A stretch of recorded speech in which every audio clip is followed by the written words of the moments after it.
A man named Lazarus, who lived in Bethany, became sick. Bethany was the town where Mary and her sister Martha lived.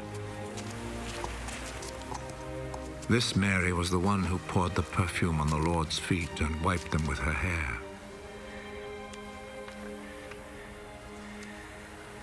It was her brother, Lazarus, who was sick.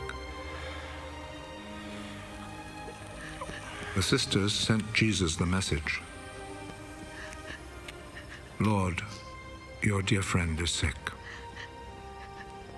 When Jesus heard it, he said, "The final result of this sickness will not be the death of Lazarus. This has happened in order to bring glory to God, and it will be the means by which the Son of God will receive glory." Jesus loved Martha and her sister and Lazarus.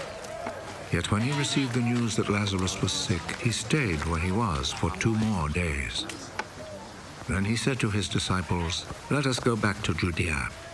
Teacher, just a short time ago the people there wanted to stone you. And are you planning to go back? A day has 12 hours, doesn't it?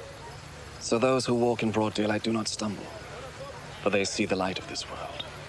But if they walk during the night, they stumble, because they have no light. Our friend Lazarus has fallen asleep, but I will go and wake him up.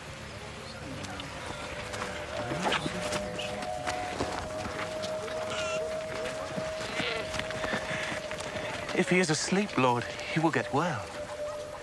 Jesus meant that Lazarus had died, but they thought he meant natural sleep. So Jesus told them plainly, Lazarus is dead.